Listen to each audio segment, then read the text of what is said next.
Hello, my friends. Happy Friday. And if you celebrate, I believe it's Good Friday. So maybe it's a day off for you and you're just hanging out, listening to the podcast, which would be amazing. And interesting day off. Today I am talking to Daniela Hofmann, and she created something called The Cabin, which is a mindful co working space.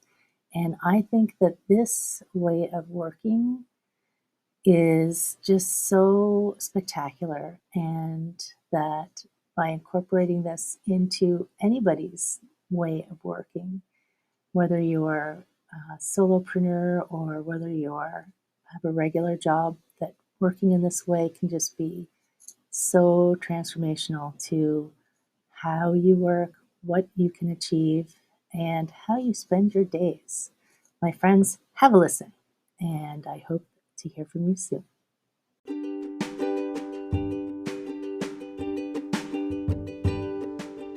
Hi, my friends. Welcome. This is the Back to Me podcast, and this is Heather, and I am super excited that you're here.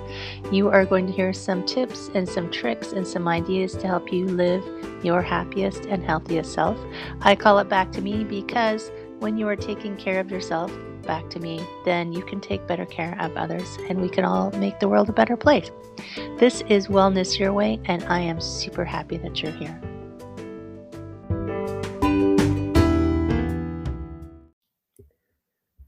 Hello, my friend. Welcome. I hope you're having an outstanding day, because every day that you can tune in is an outstanding day. Am I wrong? I don't think I'm wrong. Today, I have another amazing human being, and today is oh my gosh, I almost said it wrong.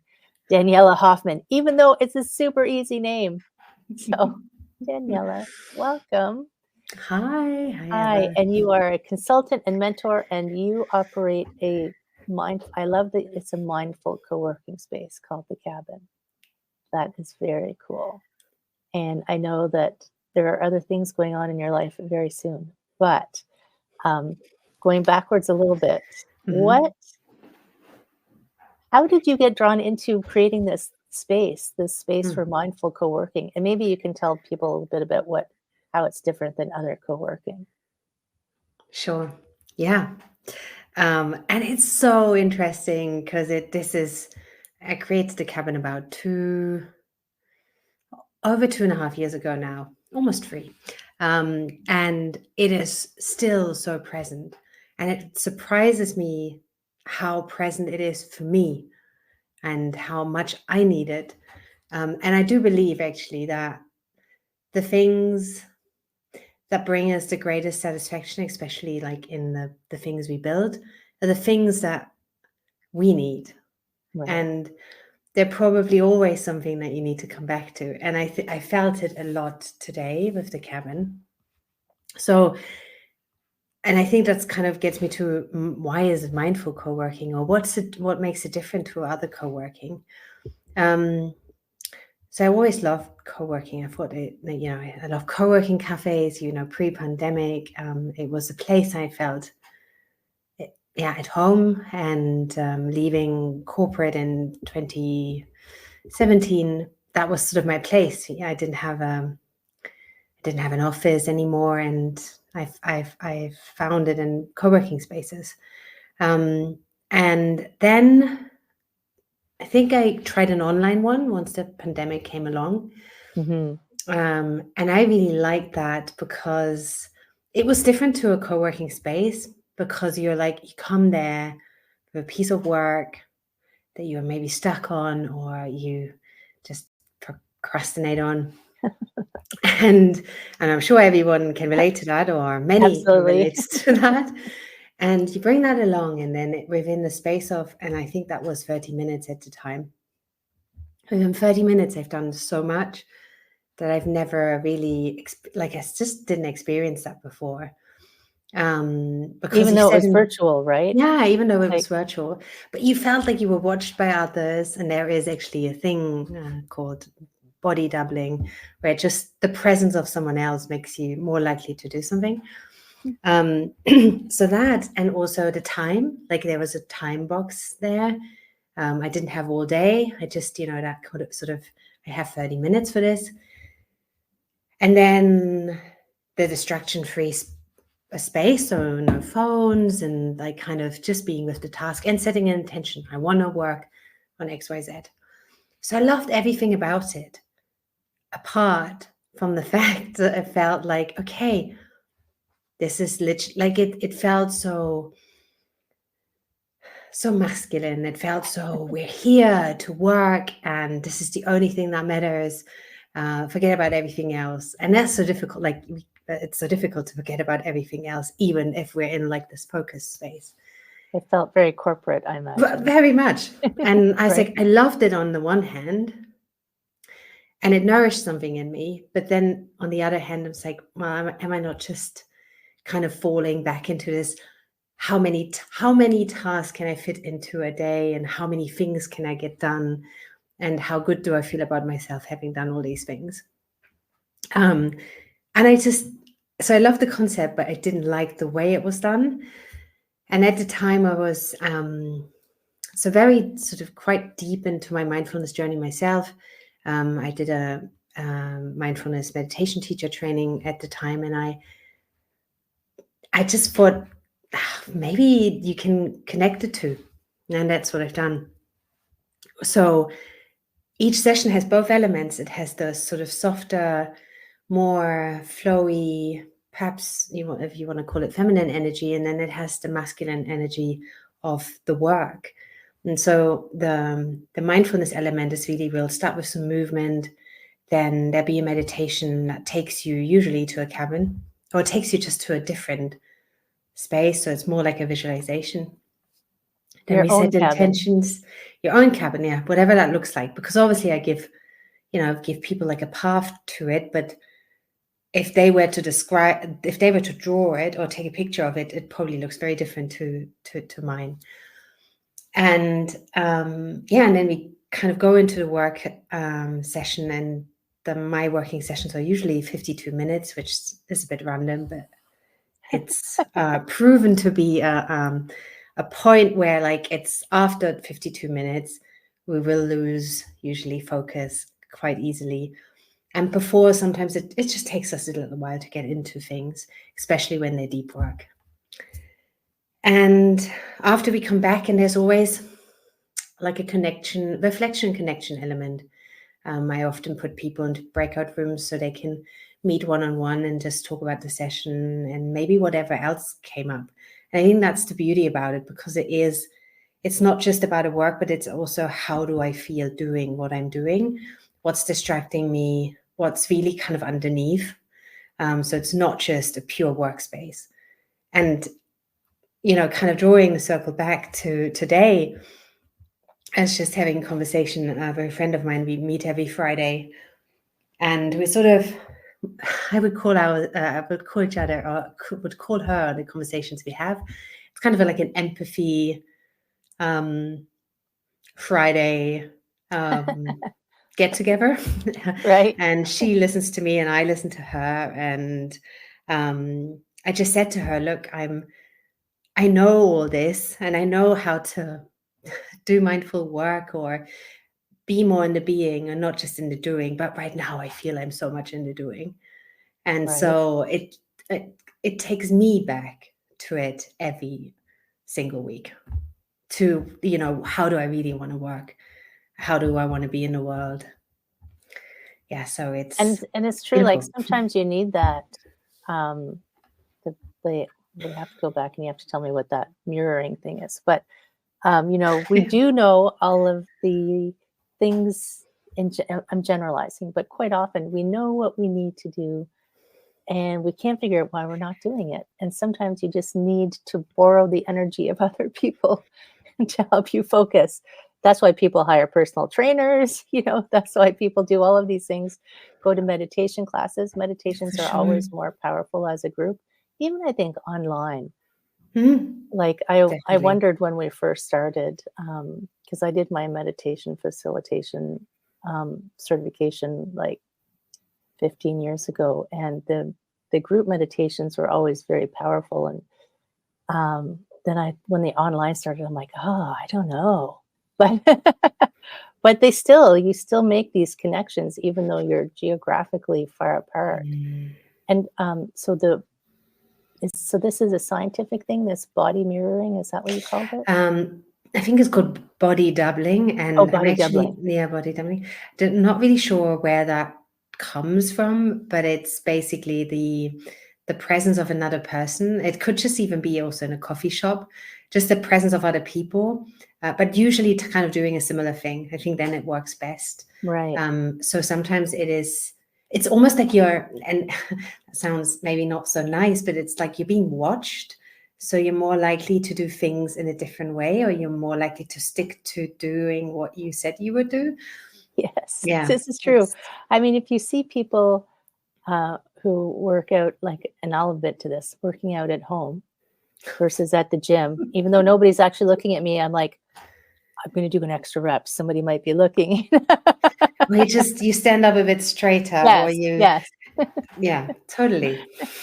And the cabin, because I know Mm. you're on the other side of the ocean from me, Yeah. because I looked up your sessions and they look amazing, but I think they're like 3 in the morning for me.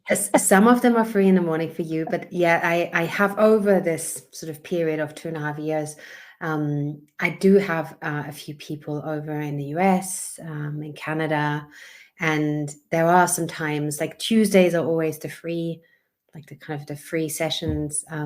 So for Tuesday, there's always one in the morning, that's European mornings, and then there's one that's European sort of afternoon, late afternoon, which then works well for anyone based in North America. Right. Yeah. And so there's a movement, there's a meditation, and then you get to your tasks. And I guess 52 minutes. I love that it's just a weird number like that. 52 minutes. Exactly. Approximately Yeah. and exactly. Yeah. Because I know, have you ever heard of the Pomodoro technique? Mm-hmm. Yeah. Yeah. It uses what, I think 20-minute blocks or I think something. it's 25, 20 minute, 25. 5-minute Yeah. break, and then again. Yeah. But do people turn their cameras off or do they leave them on?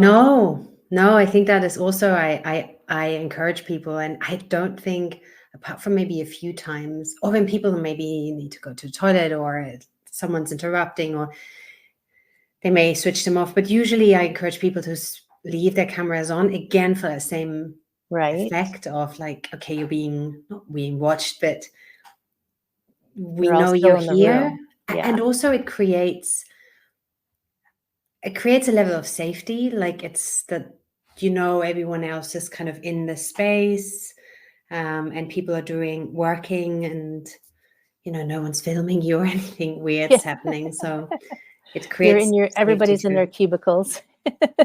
Our cubicles basically. have gotten very small. They're like the size of a box now. Yeah, or in their cabins, really. Like They're in their I cabin. share backgrounds. Currently, we have one of like a Norwegian winter where snow is falling in the Oh, background and a cool. little fire is going. So That's we so all have the cool. same background usually. So we feel like we're in the same place. Right? Yeah, that's amazing. Mm. And I guess it's been growing because 2.5 years, like, this is popular. Yeah, it's growing, but it's growing slowly, or it's Right. grown slowly, and that's kind of by design as well. Um, and plus I've been also doing other things, so it's not my main focus, but it's always been a focus, and a strong Right. enough focus so that I carried on. And I think it's like, because if you are looking for just accountability and getting stuff done, then this might not be the place for you. And I've had many people try it over the years, but it didn't work for them, because maybe they have a very set practice around like kind of their morning routine, and it kind of overlaps into that as well, Right. because of the meditation, because of the movement. And for some people it really works, and for some people it doesn't. As And with everything, right? yeah, What kind exactly. of movement is it? It's more sort of stretches, and sometimes it's like usually it's just stretches, because we know you're sitting in front of your computer, and you don't often move when you do that. Yes. And so I think it's just a great way to just reconnect with your physical being and to have at least done a few things to warm your body up as well, Right. before you I mean, go I always, to a session. so I'm teaching a group session right now about, holistic wellness and all of the pieces that you need. And, you want to have good community and good support and um, financially supported. But I always say that if your body is not well, that takes everything down because that's going to take all of your attention. So when things aren't working well in whatever realm of your world it is, go Mm, and give yourself a little bit of movement every day because that's going to help. First of all, free up your thought patterns. I mean, when you're moving your body, your brain rewires a little bit and you feel better so you can think clearer and you can approach things from a healthier way. So I mm, love that you put in movement. I love putting movement in all of my workshops because people do spend too much time in front of their computer. mm. Yeah. And again, like it's, if I'm coming back to myself in a day without the cabin, because there are some days when I don't run it, usually Wednesdays, and sometimes Fridays. I do find myself sitting down and just working a lot more than that than on a cabin day for sure. Is there cabins every day? Mondays, Tuesdays, Thursdays, and Fridays. Every month we have like a long, like 3 hour whole morning, and that one was today, and I love it so much, so much. Energizes me more than anything. It's so wonderful. Wow, that's amazing. That's a lot of cabining. Is there so and do you find that there's a certain type of person who is drawn into Mm, this mindfulness to yeah. work? Yeah, totally. And this is what I said, like It's it not for attracts a everyone, but certain yeah. kind of person. It is primarily people who work for themselves, someone who has just maybe like a one man show, one woman show usually. Um, so yeah, mainly women. We have a few men, but very few. So many women come along, and yeah, they work for themselves, and even if it's just like kind of they have an element of their work working for themselves, or they have a creative project they're currently working on, or they're exploring something. um, it's the people without teams, the people who don't Right. have anyone else, like no colleagues, and like because it has this community, this underlying sort of connection and community piece. And I So yeah, like the it's interaction piece too. Like I've been to co-working spaces where you started with what you were going to work on, your intention. The one that I went to, she did emotion code. So you would tell her what you were going to work on. She would check in and clear your emotion blocks for the day for that task. And then you would turn off your camera and go and do it. And mm, and when you come back at the end, you say what you got done. Um, Hopefully you got what you needed to get done. But I like the interaction piece of going to the breakout rooms because it's almost like networking, but it's also, support of this is totally. what I struggled with and having a conversation. It's almost like you just step into someone's office and say, hey, this isn't working. Can you give me a hand? Yeah, yeah, absolutely. And these are really like it's almost when you look at a session, and often the energy can go down towards the end, but it helps it to bring up the energy Oh, when when you they, connect with right. one another just before you leave. That's amazing. Hmm. And pardon me, the, I think I'm finding that many people think they want to work from home. even when they're working in corporate. They think they want to work from home, but at the same time, you miss, unless you're, that's even I think serious introverts at some point would miss human contact. But I feel like this is almost like filling this hole in the middle between having to be in the office or just being at home alone. Totally. Right? Absolutely. Yeah. It's like the water cooler moment in a kind of nice way recreated. And is there anything that you find has grown out of this? So you created this amazing place for people to come and work, but what else has grown out from this? Well, it started with single sessions. It started all, I guess, just a bit of a experiment, and these were free sessions for a very long time. And then the what I call now the intensives that run once a month on a Friday, they've grown out of it, and they are actually, like, right now, these I just love a lot more than the single sessions, purely because you are in this, as I said, we leave the Zoom room on and it's live for the whole duration, so it's about over 4 hours. Wow. And we're all in one space, so it really does feel like you're all in the same space, even though everyone's like spread usually across Europe.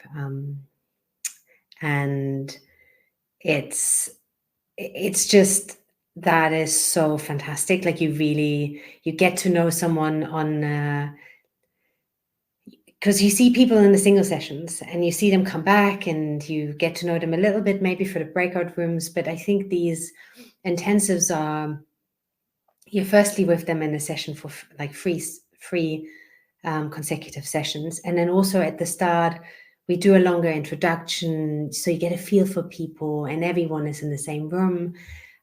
So I love them so much and have so much appreciation for everyone who turns up and everything that happens. It's a very magical space, because a lot can happen, a lot of emotions can come up and lots of laughter, like so many things. And 4 hours is a long online session. Yes. To be Well, we managing. have breaks in between. I think so again, I think when you do intensive deep work, you need breaks. You need Yeah. breaks. And again, like from what I read, the 52 minutes is usually followed by a 17-minute break. That's kind of the optimum. No one ever does that, I think. So we do 15 minutes in these longer sessions. So we do 15 minutes so people can step away, have a little break, and then come back. So this is one thing that came out of it.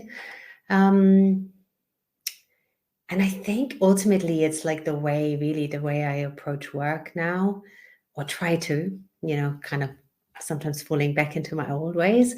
But in general, it's for me on a personal level, the way I like to work now. And I think it's probably, again, also for me, a reason why I've went more into somatic and like embodiment work, Right. because I've noticed the importance of the kind of balance between the doing and the being. Right. Yeah. The being, if we can incorporate more being into our lives, the doing isn't so like difficult somehow. 100%. And I think this is going to be like a revolution in how people work. If people can find a way to work in this, like, not everybody is going to want to sit and meditate. I get it, but there's different ways to meditate, as we know. Even Tai Chi, you could move and meditate at the same time. Mm-hmm.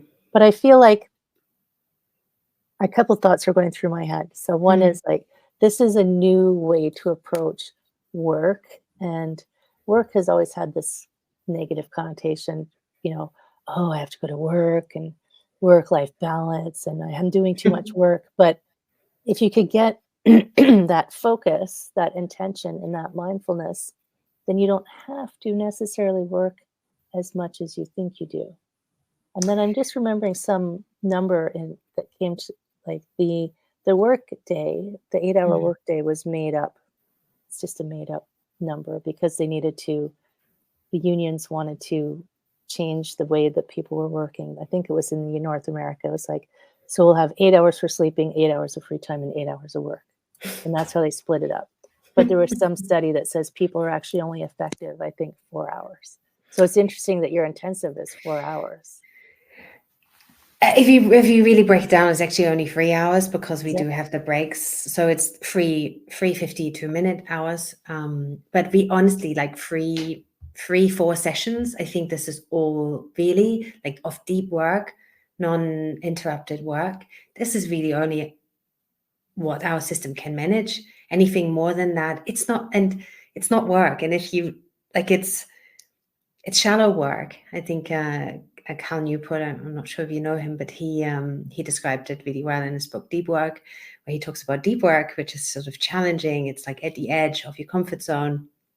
And then you have the shallow work, which is emails, which is things that you can do when you're really tired. It doesn't need so much of your attention and focus, because focus, like it's finite. It's not, we don't have 20, okay, take away sleep, but we don't have the whole the same amount of energy or attention that we can give to something in the morning, the same amount that we can give to something in the evening. If we do this at the same level the whole day, it just doesn't work like that. You'll just end up burning out. Yeah, totally. And you can see people who they they struggle because I think that we do it backwards. I think they they do the simple work, pardon me, of trying to like, I need to clear my inbox. I need to do all this stuff that doesn't take a lot of thought, where that's when they might have their most energy of the day. Yes, because it And depletes you too. Shallow work depletes you too. yeah, And I think, again, coming just back to the mindfulness piece, what I'm really trying to build into this, it's like be conscious about this. It's like, what are you taking to the session? Are you just doing tasks because there's something you're avoiding? Is there fear? What is there? And right, so it's not just, as I said before, it's not doing work for the sake of work, but it's like, there's so many things, so many clues, so many just tiny thoughts or whatever it may be that come up when you work, and you can either push it down or you can let it come up and rise and make a note of it or just be with it in that moment. And right. that's what I encourage more people to do. And if you can do that, you will be more effective getting the things that really need to be done. I feel like a lot of things we think we need to do, we don't need to do, you know, Mhm. and they take up Oh all of our yeah, time. yeah, And not everyone wants to face this, but why are you avoiding doing that thing that's hanging around, you know? And people will say, "Oh, I'm procrastinating," but there's a reason. There's a exactly. reason, Yeah, and that it's is not because you just, don't yeah. have enough time. Yeah, Right? so true. But Until you find it. it's not easy. It's so not easy. And on some days it's easier, and on some days it's impossible. But But that even doesn't finding mean you that shouldn't do it, kindness, yeah, yeah, for right? sure. But still finding also that kindness and the compassion that maybe on some days you just have to do the easy stuff Yeah, because it's all you can do. It's all your system is able to do that day. and be okay And with that's that. okay too. Yeah, Yeah. totally. I mean, people give themselves such a hard people when they're struggling with something, and you've probably seen this, that they don't understand why they're just not doing it. And they give themselves such a hard time. And sometimes it's just because they've been making themselves work so hard for so long that they don't need just a 15 minutes off. They need like 15 days off, you know? Yeah. And how many 15 people years. actually take a full vacation, Yeah. I mean, right? Especially yeah. entrepreneurs. I mean, even I was guilty that when I was away at the end of 2023 in Hmm. December, that I still, not every day, but I would go and check for emergencies every now and then. And that is also an interesting point, because why do you do that? What Right? emergency Could really possibly happen. is there? Yeah. And so that is also very interesting to observe, because I actually took a month off in August. The first time in 9 years that I took such a long time off. And halfway through, this almost need to check in, to look, maybe there's something. But really, what was for me underneath that is this: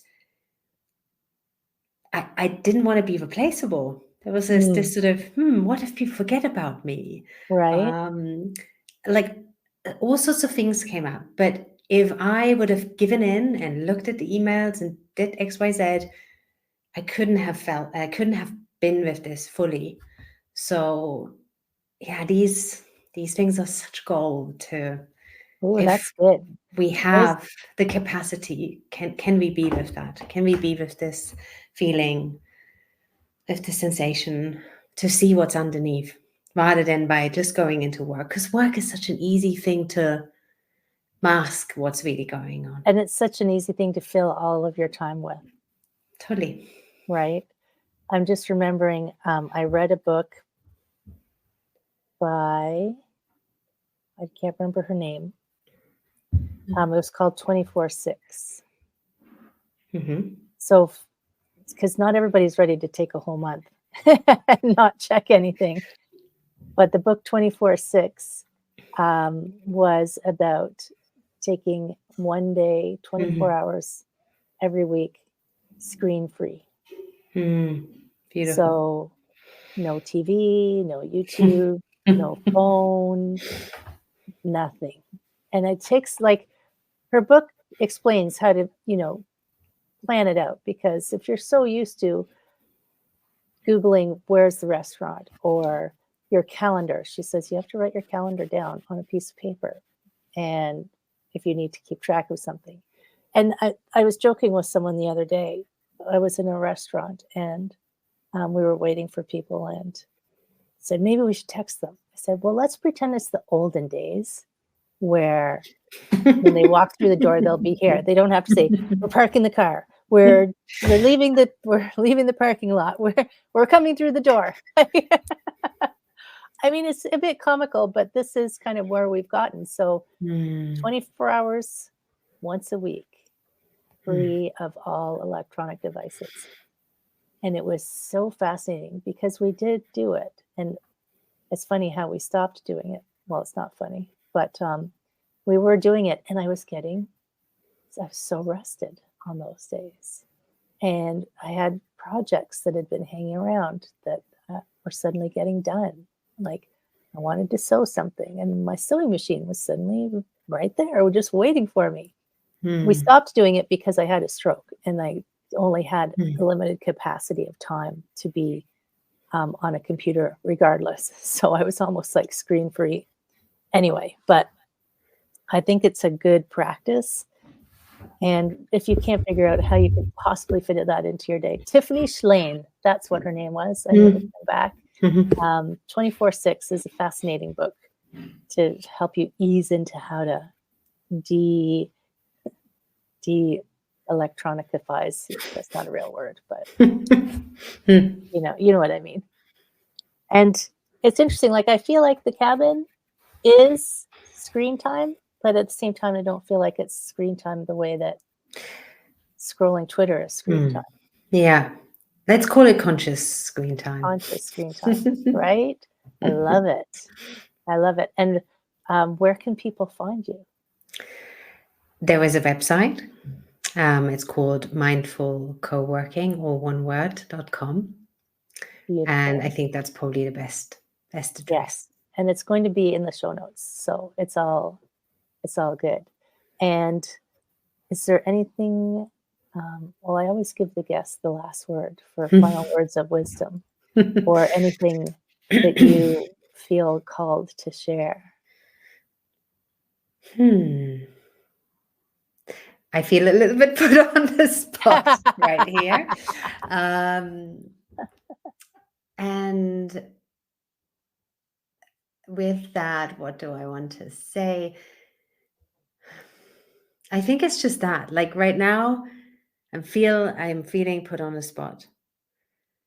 I could Right? just continue talking and I could just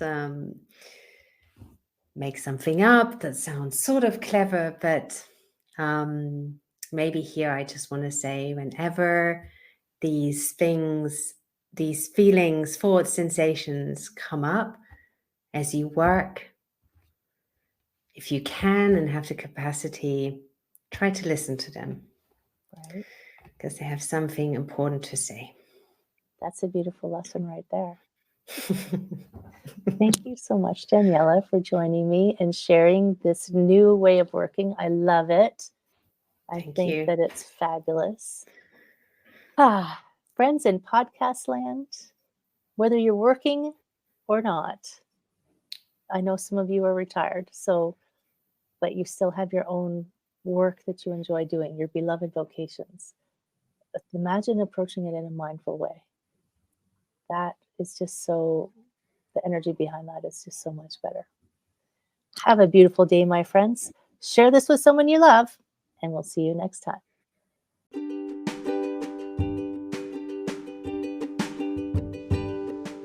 Hi, my friend. Thanks so much for listening to this entire podcast. If you found it useful and you're like me and you like helping others, please feel free to share this. Give it a like, give it a comment. If you found something useful in it, there's a chance that someone else will find something useful as well. Also, if you have any questions at all, I can absolutely help, and I would love to help. You can email me at heather@prosperityflowcoaching.com. If you want more of this awesome content, you can follow me on Instagram, Heather Stewart Coaching. You can follow me on Facebook, Prosperity Flow Coaching. And I have a personal request. I want to help as many people as I can with these podcasts. And if you could give me a review, hopefully a good one, if you could share, if you could send this out into the world, I would truly appreciate it. I hope you have an amazing day, and I hope that you find your way to wellness by getting back to me. Take care, my friend.